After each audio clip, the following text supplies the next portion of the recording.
All right, welcome back. This is Elevator School with my brothers Eddy Robert, Tony Inganji, and Dr. Herbert, the man himself. And today we are going to talk about leading with no title. Starting with you, Doctor. What do you understand by leading with no title? Why do you need a title to lead in the first place? Anyhow, leading with no title, I think it's putting your purpose and your mission first and leading the people where you want them to go, rather than waiting for somebody to give you a title, as you will say, to lead them to where they want to go. Wow. That's what I would think. Yeah. Wow, Eddie, is something else? I would say leading with no title, what it means to me is to let go of waiting the power and tap into the authority. Because everyone has the authority to lead, but then most of us will wait for the power in order to lead. So it's to tap into the natural realm of a human in order to make things right. To not wait for someone to tell you to do things that you know that they should be being done in the first place. Yeah. So, Tony, talking about the leading with no title, of course, it goes in line with leadership. So, what is leadership in general? Look, leadership has been explained by different people, right? And one of my best definitions of leadership was said by John C. Maxwell. Leadership is influence, right? But then I don't want us to be blindfolded with this ideology of leading without a title and ignore the fact that there's some respect, there's something that comes with a title in terms of leadership. Because one of the reasons why people follow you in the first place, some people follow you because of your position. Yeah.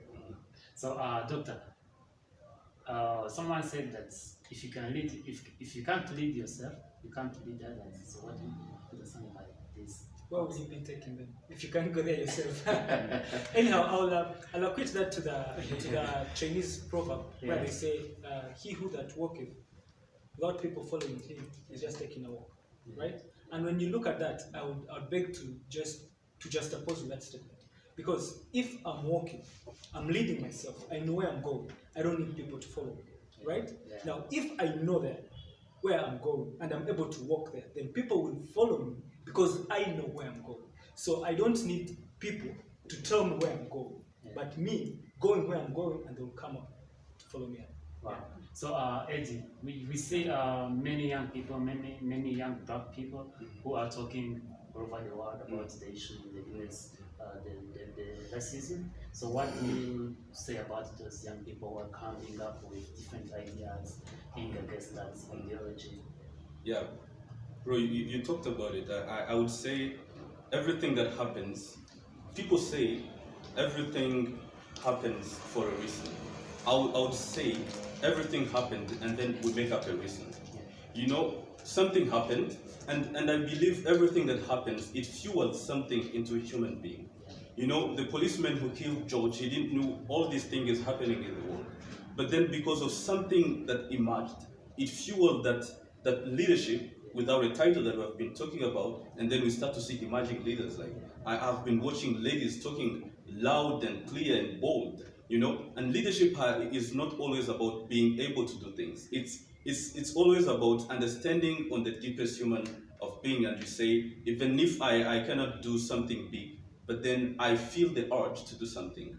As a human beings, I can't stand and not speak up and yet seeing things they are not making right. Correct? So I would say what we are seeing today is really a revolution of leaders without title.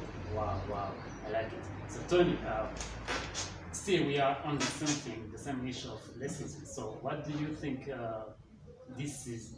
Is it time to be against racism? Are we going to stop it, or why? Because it has been happening for many years. People have been killed, but why is it now that people are talking about it? Is it because George was a star, or? No, he wasn't. For a fact, he wasn't, right? But there's always this is one of the moments where something happens, an event sparks off something that was burning up for a long time, right? So racism has not come today or like 2 weeks ago with the incident of George Floyd.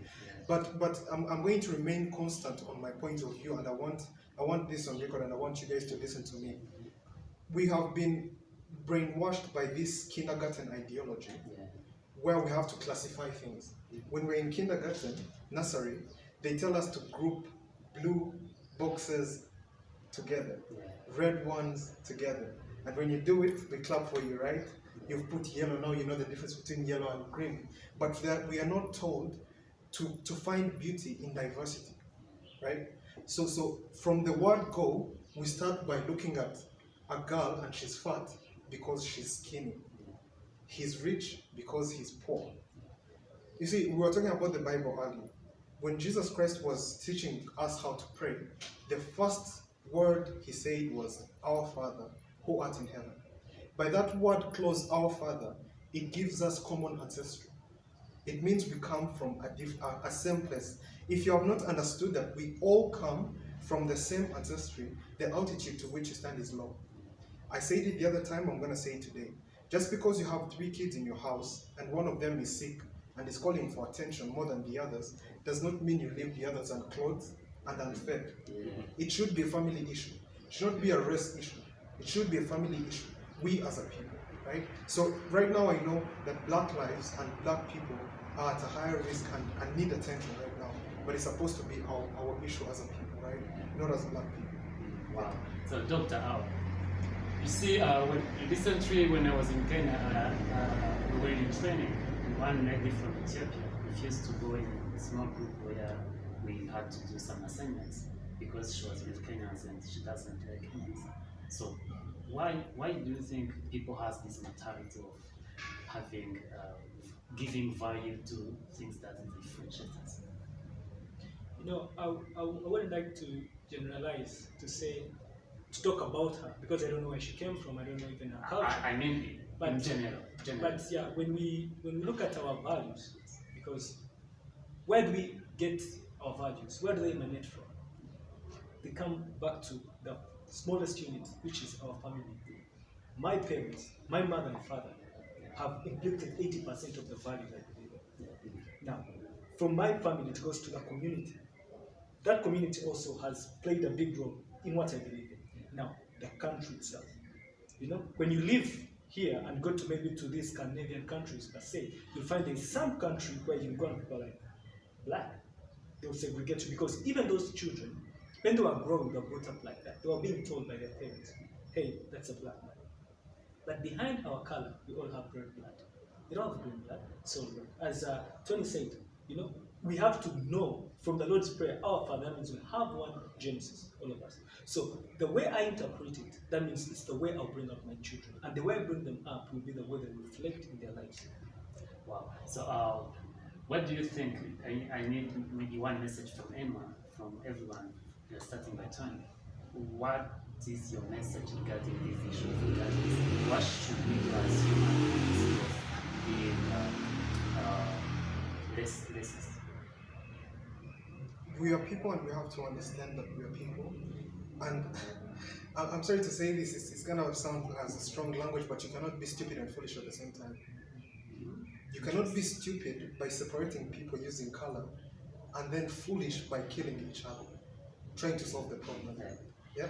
So we have to be people, we have to come on a round table and see this is what we're facing, what are the means to approaching this. We cannot stand up for our rights and then all of a sudden we're called looters. It doesn't happen. And when the other person does it, they are doing democracy, they are fighting for their rights. Yeah. So Eddy?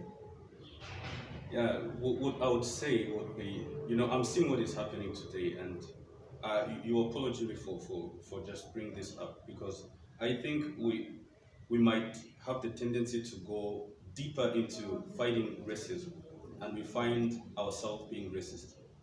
Because if we talk about Black Lives Matter, and then we insist it on a higher level, white lives wouldn't matter. So this shouldn't be about Black Lives Matter or White Lives Matter, it's life matters.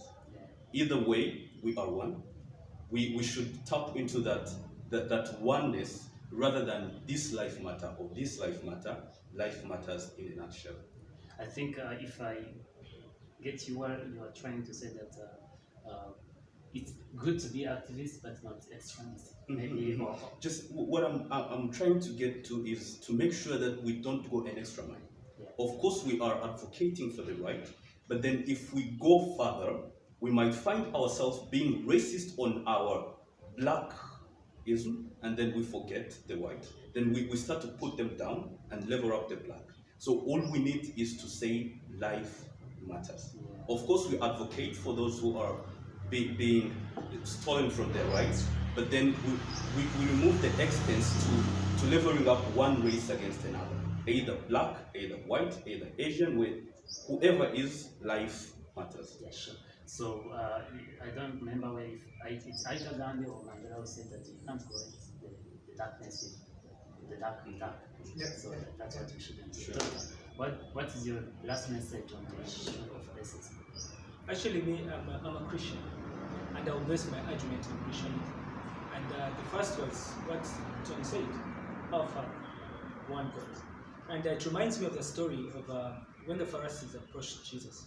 You know, these guys had read over how many laws for Moses, and they came to him, they were trying to challenge him, to ask him, we have read all these laws. What is the greatest among these 10? And they asked one question, but Jesus responded with two. Told them, love God with all your heart, your soul, your body, and the second is love your neighbors, you love yourself. So it comes into that treat onto the other how you want them to treat them onto you, irrespective of the color, irrespective of whether big, small, light, green, yellow, white, no matter what, or black. Do unto others what you expect them to do unto you. When you have that in mind, then anything outside that won't matter. Wow. Let's be human with humanity. Absolutely. Not just white, black, men, women. This issue of feminism, extremist feminists, it's really killing us.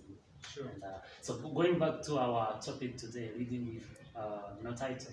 So I remember reading a book called Leading Beyond Authority, and the lady Julia, who is from UK, said that there are many young people, there are many people out there who don't have budgets, who don't have offices, but who have led all their lives. But they are big people who have been sitting in their offices, but who have never led even a single day. So what do you think about it? Sometimes that I'm of a view that titles are as a result of leadership. Not leading, but leadership. It's an act, it's a verb, right? So you, and then having the title does not necessarily translate into you leading. Yeah. So it is very true, because I've seen most emerging leaders and very many different leaders who got the title after the act of leadership. Yeah. But very few of them have actually become leaders after getting the title. So there's a big difference right there. So I think what the lady said was absolutely true. Yeah, because I also think it's true, because there are many young people with different and amazing initiatives who are really making impact. Yeah.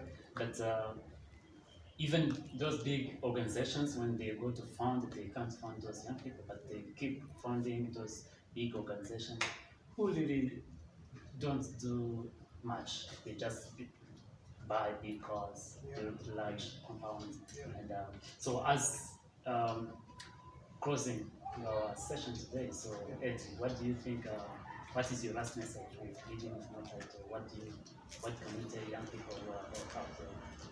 Well, I would say what we are seeing day in and day out, what we are hearing, the noises that we're hearing every day, there are cries of people who have to take the lead. So everything that we are seeing being portrayed in this world, every kind of experience is a call to leadership. Because I believe the reason to why we are lacking is because some other people are withholding. So leadership is a generous way of releasing yourself to the world and make your voice heard. So I would say, for someone who might be hearing us today, maybe you might think that you need more than you have. But all you need is what you have. What you have is your deepest empathy as a human being, understanding that there is something that you can contribute into this world that can turn the lives for better. So that is the call to leadership. I would say you don't need a title, as Tony said, because title is many times as a byproduct of leadership. When you tap into the arm of leadership, definitely you earn the respect, and there are things that we all go to that we wait for us to lead. So this is a call to lead. Stand up for something. They say if you don't stand up for something, you fall for anything. So I would say, yeah, Definitely, we need you. Wow. 30 seconds? Everything rests and falls on leadership, right? So everything good that is happening falls on the responsibility of the leaders that are in charge. Everything bad that is happening, still the leaders, good leaders take in accountability and release reward, right? So everything rests and falls on leadership. Doctor, maybe as because you also you have that title, there's somewhere you have reached, we haven't yet reached, so maybe you can even recommend one or two books that people can read about, which is in line with that topic, even if not title leadership in general. Okay. The first one is The Leader of No Title by Robin Sharma, because it's what we're discussing here. And the other book that I can recommend is Leading with Purpose. I think it's also by John Maxwell. Yeah, that's a book you can read. But to me, I feel when you look at the title, you will lose the lead. When you start leading because you need a title, you're going to fall short of what you're supposed to be doing. So to me, I would feel like do what you have to do. You know, do what you have to do at the best of your abilities, and that title will come as a leader. Wow. So you don't need a title to lead. You don't need a title to lead.